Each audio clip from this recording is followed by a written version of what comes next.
今輯一連3集同大家玩進東京小島，單車遊火山小島，探索神秘靚景，食盡特色海島料理同埋地魚。羅馬風浴場居高臨下360度欣賞無敵海景啊！開箱新開民宿，又平又好住。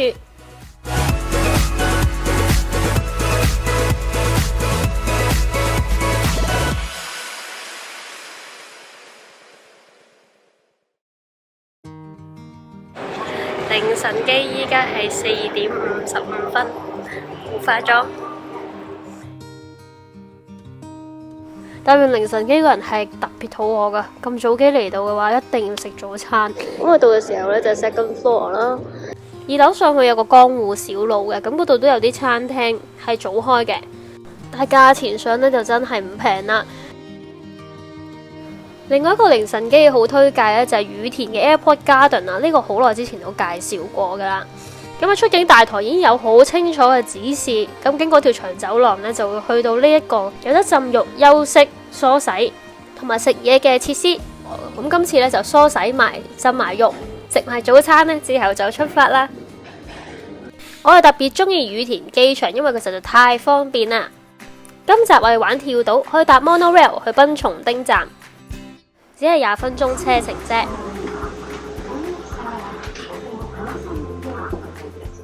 我哋玩跳島嘅碼頭係竹枝，但係竹枝站嘅臨海線其實大家都好少用到噶。大門同濱松町站應該係最方便嘅2個站啦。咁濱松町站入邊呢，都有個接駁口啊，係可以接駁到 JR 大門站噶。沿住一路往 JR 北口嘅方向呢，都可以出到去嘅。但出閘嘅時候就要補翻差額。北口呢邊有非常之清楚嘅指示，去到竹枝客船 Terminal。出咗站咧，你喺頭頂度見到有條好長嘅天橋啦，唔好猶豫，揾個地方上去。咁呢條天橋咧就會直通到去個碼頭嗰邊噶啦。天橋盡頭嘅下面就已經係碼頭啦。但係呢日天氣真係太差啦，我都有啲擔心啦，啲船唔開啊！之後幾日因為天氣唔好，令到呢個旅程真係非常之難忘啊！但係我一早訂好民宿，又買埋船飛，唔通真係要取消咩？我事先喺東海汽船嘅網站度訂咗飛，我有個 QR code，咁到時出事翻呢就可以換領到噶啦。東京附近呢，其實係有11個島嶼嘅，佢哋都係位於東京都嘅範圍入邊嘅。咁其中大島、利島、新島、飾根島同埋神津島呢5個島嶼呢，喺東海汽船呢係同一條航線嚟噶，大家玩跳島呢就非常方便。另外今次行程冇考慮嘅地方呢，就係三澤島、御藏島、八丈島同埋青島呢幾個島呢，相對難玩嘅，因為最方便嘅方法呢，應該係要搭內陸機去八丈島，再睇天氣用船用飛機去玩跳島，玩起上嚟呢係有難度噶。仲有2個島呢，你喺 Google Map 上面呢都好難揾到佢哋嘅，就叫富島同舞島，係最遠嘅海島嚟嘅，要搭1日嘅船程啊！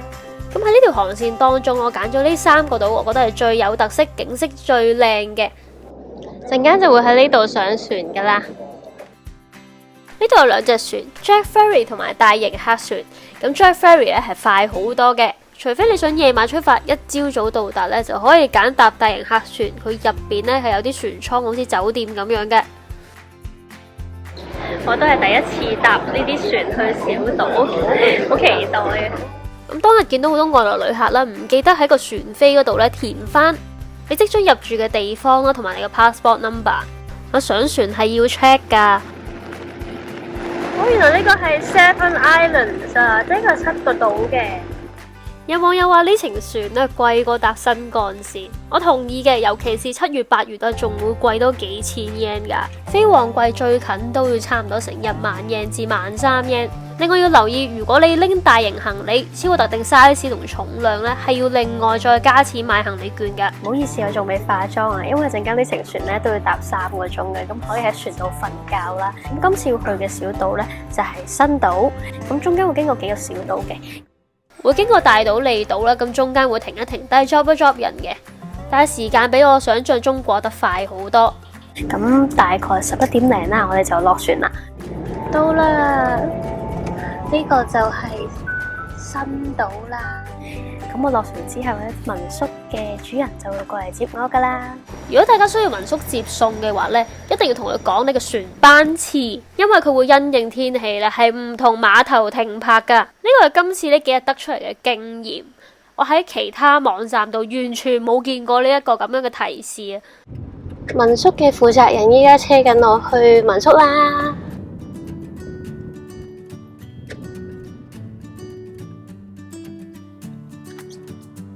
民宿處同我講話咧，呢度嘅餐廳好多都要預約噶。我係冇預約到，咁我陣間食咩呢？呢一間咧就係我哋間民宿啦。咁我哋暫時擺低行李，爭取時間喺未落雨之前出去玩。其實距離民宿附近4分鐘腳程咧，就已經有間商店啦，嗰度有得租單車嘅。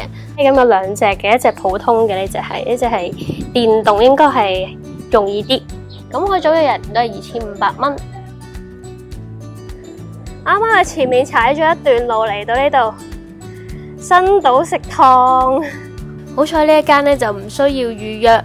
啱啱嚟到島上面呢一間人氣餐廳啦，周圍嘅環境咧係好多木嘅家私，好舒服嘅。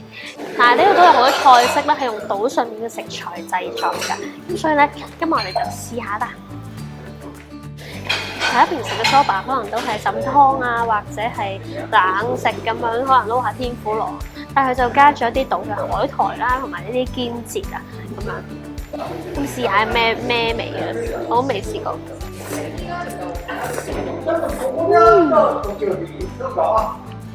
喺度綜合咁好食嘅。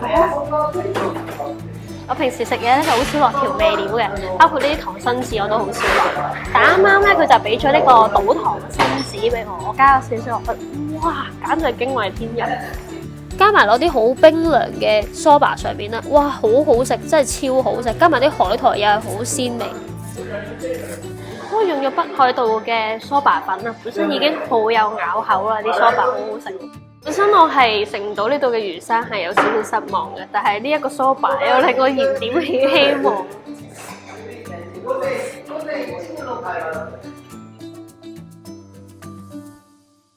呢度一個好靚嘅海灘，但係路程有啲遠咧，亦都冇巴士，所以咧其實玩呢啲小島咧最好就識踩單車。咁踩單車咧，我擺低咗好多年啦，咁係臨出發之前咧，我先補鐘㗎。新島就唔大嘅，咁成個島咧大部分嘅景點咧都可以單車到達㗎。到十字路口轉咗。全程幾乎都係大直路同埋平路，相當之好踩啊！想玩單車由 Google Map 其實好幫到大家噶，可以睇到路線上面個坡度係幾多啦，咁啊判斷到呢條路究竟好唔好踩。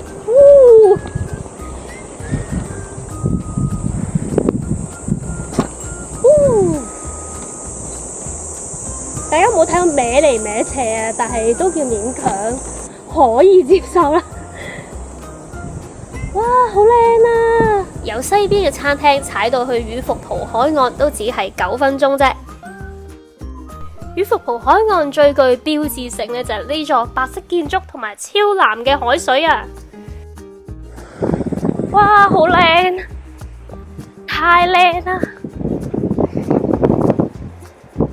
好靚，靚到啲，我未見過咁藍嘅海，佢係嗰種冰藍色啊！大家見唔見到啊？好靚啊！靚係靚，但係 behind the scenes，我個頭係吹到咁嘅，好靚，太靚啦！呢個實在啊！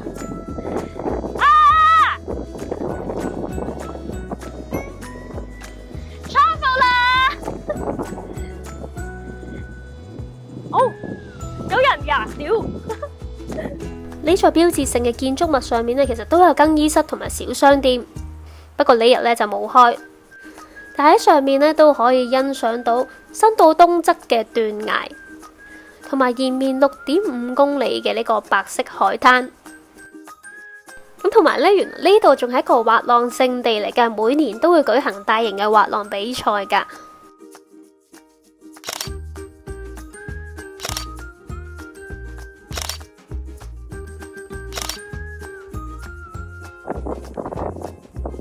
大風到咁樣，連到個袋咧都吹跌咗去下面啦。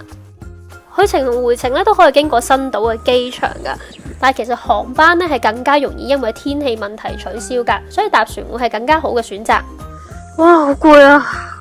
回程踩返去西岸，嘗試踩去海邊，但係中間經過一個商店街，想睇下島民佢哋平時會食啲咩啦。咁呢度又有啲咩土產啦？如果大家買嘢返去民宿煮嘅話，又可以有啲咩選擇？呢個小型超市雖然細啊，但係基本嘅嘢都有齊嘅。甚至呢啲飯啊，買一包返去都可以啊。水果，島民都係食大概係呢一啲嘢嘅啫喎。啱啱見到啲嘢返去飲先，搞唔掂啦。我租單車嘅小店都有好多特產品啦，同埋游泳用品。手信買啊，呢個係呢度嘅鹽啊。原來鹽咧係伊豆諸島嘅特產品嚟噶，以前亦都係進貢俾幕府嘅。哇，新島嘅茶啦，好正啊！好得意啊！呢啲仲就係啱啱嗰啲石像啦，支係梳打嚟噶。呢一支係新島特產嘅汽水，等我又買翻去試下先。由羽服浦海岸踩15分鐘咧就可以去到西岸啦。咁新島仲有個特色噶，咁佢話明係火山小島啦。咁佢西邊嘅沿海啦，有好多用火山石製作嘅摩崖石像。前濱海岸呢一啲巨石陣都係一個好好嘅打卡點嚟噶。咁穿過碼頭其實仲有幾個景點噶，前面呢仲有個露天溫泉，可以夜晚浸住睇星星噶。但係呢個大風嘅程度啦，好似打風咁啊！呢個當風位咧，簡直係吹喐我成個人啊！行前推前一步都係極吃力啦，總之係香港就冇咁嘅狀態。天氣唔係好大問題，問題就係太大風啊！呢間就係我哋間民宿啦，相當之靚啊！呢間民宿咧係新開嘅，大家估下呢度要1萬幾錢？呢度咧係 common area 啦，咁呢度咧就係廚房啊，咁係 free to use 嘅呢啲工具度，當然係，咁有啲基本油鹽糖啊、調味料啊，咁每一間房有自己個兜啦。廚房用品咧其實都幾齊全嘅，咁啊有啲器皿啦，之後咧開瓶器呢啲都有。呢度有2間浴室咯，我覺得好好啊！一間係淋浴，一間係浸浴嘅。浴室有齊沐浴露、洗頭水，但係就冇牙刷、毛巾，大家最好就自備啦。真係唔想帶毛巾嘅話，呢度都有得借嘅。咁上面呢就係房間啊，呢度都有幾間房噶。上面有2間房啦，呢間就係我間房啦，瞓榻榻米床墊咁樣啦。獨立廁所，屙屎就唔使同人爭啦。都有風筒啊嗰啲嘅，而呢間房真係平到癲啊，7500 yen 咋，400蚊一晚，我真係好耐冇住過咁平嘅民宿。今日嘅天氣真係太奇怪啦，係異常大風，少少雨咁樣啦。今日都係早啲翻嚟啦，希望聽朝早咧早啲出發啦，有機會咧睇到其他嘅景點嘅。今朝凌晨機到依家仲有咁大運動量咧，真係要唞下先啦。咁我陣間 book 咗一間居酒屋嘅，嘅餐廳咧係前面咁樣大直路直行就係噶啦，好簡單，1分鐘就會到嘅啫。呢一間係新島上面最受歡迎嘅居酒屋啊！呢間咧係我之前想 book 嘅另外一間民宿嚟嘅，咁我Agoda都 book 到啊。但係佢 location 咧其實都幾方便嘅。佢就喺正呢間好受歡迎嘅餐廳隔離，而且位於主要嘅通道，大家都可以考慮下嘅。呢間居酒屋座位就唔多，同埋侍應多數都係講日文嘅，不過基本 Google Translate 都可以溝通到嘅。除咗基本 menu 之外，仲會有每日新鮮嘅魚獲推介。另外必試嘅就係當地嘅酒啦。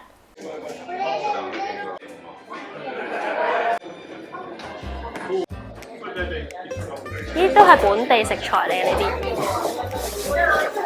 啱啱仲嗌咗呢個島壽司，唔使再另外點豉油，因為本身已經加咗咧一啲本地嘅豉油落去啦。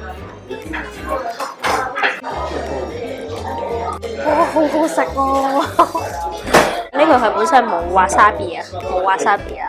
咁佢係一種芥末喺度嘅，同埋佢個醬油咧調味同出邊咧係有少少唔同。我覺得比起 wasabi 係更加好食啦。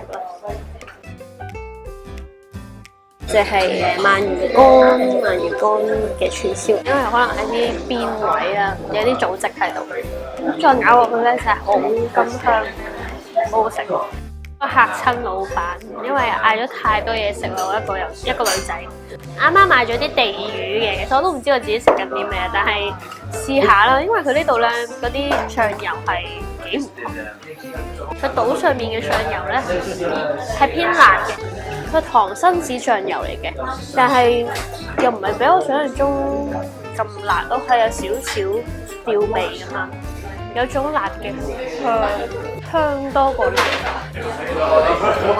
Cheers！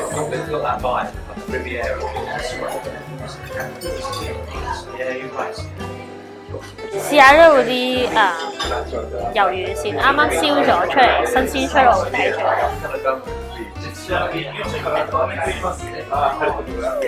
果然本土嘅魷魚咧係新鮮出爐嘅好食。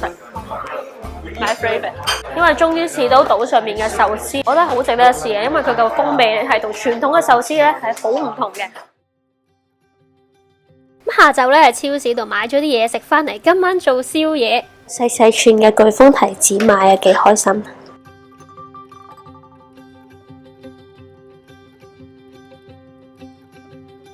同埋呢度人唔算多啦，可能得2戶左右，咁就幾舒服咯，我覺得係自由自在。呢一個蘇打係非常之好飲啊，有少少似波子汽水嘅，其實一定要試。聽日天氣好啦，部船可以開到啦，因為啱啱喺餐廳度咧遇到一位嚟自中國嘅同胞啦，咁佢就同我講話，因為今日天氣太大風啦，佢嗰班船係出唔到海，所以佢冇辦法去佢原定想去嗰個小島嘅。一定要 check 清楚啲航班㗎嘛，究竟佢係咪真係開啦？如果冇嘅話咧，都要諗定一啲應變嘅措施嘅。好啦，等我咁咧，今日咧天氣突然間好似冇咁大風，冇咁大雨喎，突然間真係上一個鐘頭咧仲係橫風橫雨嘅。依家咧把握時間，我哋出發去埋其他我之前琴日本身要去嘅景點先，好緊張啊！10點鐘就要趕住翻嚟啦，又嚟到呢一片土地啦。今日天氣係咪好好多啦？火山石啊，呢啲就係傳說中嘅野口同學，可惜冇人幫我影相。佢琴日係踩到去呢一度啊，琴日就係踩到呢度停咗啦，因為10級颶風。咁今日呢，有風剛好，不過今日個風係呢一邊，琴日係呢一邊。哇，好靚啊，實在。琴日有人問我啲藍色咁藍咧，係咪 P 上去？梗係唔係 P 啦。前面呢個係比較適宜玩水嘅沙灘啦，係咪？係因為佢係少數呢度比較平靜嘅地方，親子玩都 OK 嘅。如果瑪雅文化仲存在嘅話，好可能就係咁嘅樣噶啦。呢度梗係唔係咩遺跡啦，呢一度咧係最出名嘅湯之濱露天溫泉啦。更衣室要換泳衣嘅，有 locker 啦，我哋帶咗貴重財物嘅都唔驚。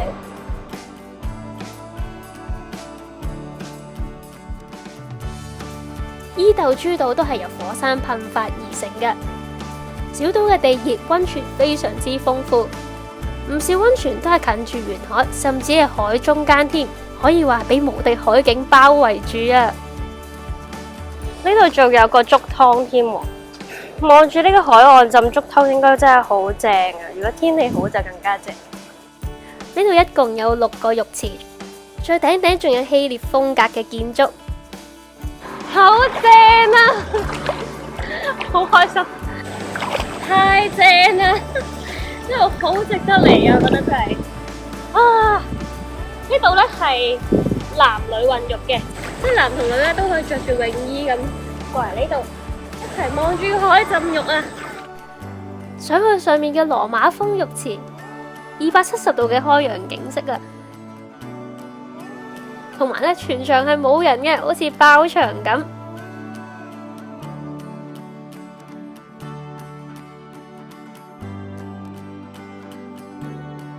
呢個浴場咧真係夠晒隱世，景色又靚，最緊要咧入場係免費噶。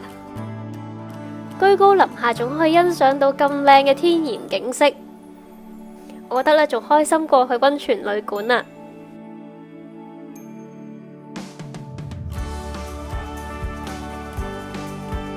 咁呢度都可以眺望到遠少少咧，我哋下一個景點就係呢度嘅美術館。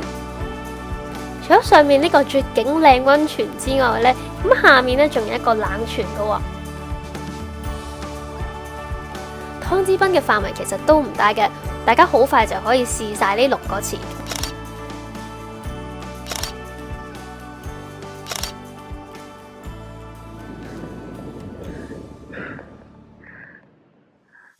有好多好古怪嘅石像。啱我上溫泉嘅時候呢，仲有陣怪風係吹咗我個 iPhone 啦，我支咪啦，我 stabilizer 落水啊，係，所以依家呢，得我部 iPhone 係仲存活緊。依家美術館個外形幾特別啦，不過館內就唔可以拍攝啦，同埋個地方其實就唔係好大嘅。咁佢哋其實仲有提供一啲 workshop 呢，係可以俾大家參加嘅。佢淨係開朝早10點至12點嘅啫。啱啱入去參觀完啦，發現呢一度咧嘅玻璃係好特別嘅，全部都係綠色嘅。咁佢哋整咗好多青蘋果啦，綠色嘅山啦，綠色嘅器皿啊、花插啊，好多唔同類型嘅藝術。點解呢度啲玻璃全部都係綠色嘅咧？原來係因為呢度嘅火山石咧含有豐富嘅礦物，咁嗰啲礦物咧令到佢燒出嚟嘅時候就會係變成綠色噶啦。咁但係咧入邊咧係唔可以影相啦，同埋個館其實都唔算大嘅，你幾分鐘其實已經快睇就已經睇完噶啦。咁但係就真係幾特別啦。咁所以我就買咗紀念品啊。咁我覺得呢度咧當佢係一個紀念品店咧，係會多過一個美術館會好啲啦。咁呢度入邊咧有一個燒玻璃嘅地方噶，佢係有個玻璃工房啦，有啲體驗啦。咁但係呢啲當然全部都要預約啦。我長期休館啊，呢度就冇得入去啦，呢個真係美術館咯，都係見到啦。呢個範圍其實都係唔大噶。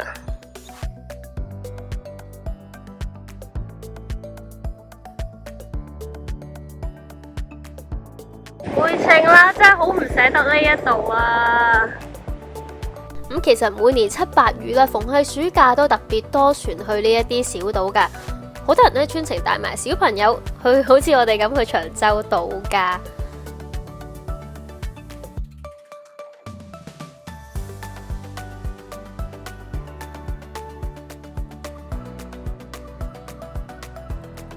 我都要翻去環單車啦，多謝你陪咗我2日啦！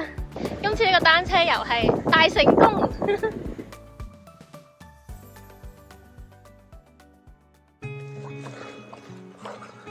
我見佢個路程好似錯咗咁樣，之後我就問下佢，原來今日咧轉咗第2個出發嘅漁港喎，淨係今日啫喎。原來好幾個小島啦，都會有2個碼頭噶。會因應唔同季節啦、唔同天氣啦，去決定咧當日會喺邊一個碼頭度停泊嘅。好似我哋當日咁啊，真係非常之大浪。呢個港口的確係冇咁風高浪急嘅咁樣。如果唔係民宿主人同我講嘅，我都係完全唔知。出發都好，回程都好，一定要睇個 website 上面佢有公佈嘅航班嘅詳情究竟係點嘅。如果當係呢個遠啲嘅道浮根漁港停泊嘅時候呢，就會安排一架接駁車咧，去送啲人去呢個碼頭啦，同埋回程翻去新島港噶。咩都冇噶呢度，你唔使知有嘢食啊！9點幾踩完單車到依家，我係冇食過嘢，我依家係餓到黐咗線，熱到死啊！依家啱啱已經出晒汗啦，特登喺香港買咗呢個 Tempo 嘅濕紙巾，抹完之後冇咁立黐黐咯。啊，好舒服，好舒服！止汗除臭去除黏膩 ，Tempo 唔該俾翻廣告費俾我。咁我哋而家準備出發去神津島啦。咁中意我哋片嘅朋友記得 comment、like、share 同 subscribe，之後都會繼續發掘好多不為人知嘅日本新景點俾大家。拜拜。趁呢個機會同大家講下啲悄悄話啦。咁都呢個 channel 咧都差唔多4萬訂閱㗎啦。其實 on and off 都收到一啲 DM 咧，係一啲經常睇我嘅片嘅朋友仔啦，佢哋都有鼓勵我，因為 YouTube 呢行其實個競爭都好大。咁有啲人可能拍下飲食，咁又有人揾佢拍日本旅遊喎。咁對比我哋呢啲專做好 vertical 好垂直內容嘅一啲 YouTuber 嚟講咧，我係有陣時都覺得幾心灰意冷嘅，都有諗過唔做嘅。咁另外我個身體狀況都唔係太好啦，我都唔清楚我個哮喘情況係可以支持到我去幾多次咁高強度嘅旅行啦。咁另外啦，成日都要拍片剪片，又要兼顧正職，其實個人都好攰嘅。咁二嚟個人嘅體能其實都有少少跟唔上。唔好睇我個樣好似有少少後生，咁其實我都已經30中噶啦，已經。有陣時都會諗，1年先1萬訂閱，可能係我做得唔好，我都唔知如果要做到10萬嘅話，係要做幾耐，所以有陣時都幾灰心。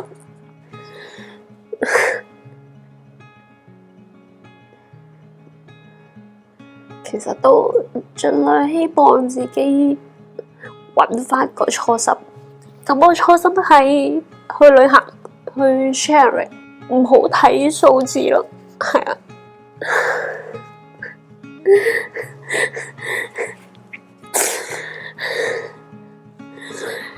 講就好容易，其實做係好難，好難，冇可能嘅。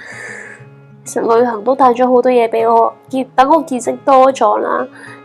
會多角度去思考啦，同埋可以克服困難啦。因為一個人嘅旅行，有陣時可能自己行錯路，一個人都喺條街度夜晚，我都會好驚、好擔心嘅。仲有啲勇氣同埋堅持啊，好似有啲戇居，無啦啦喺民宿，我咁嘅 area 都喊，係啦，等我 enjoy 埋我宵夜，唔好喊啦。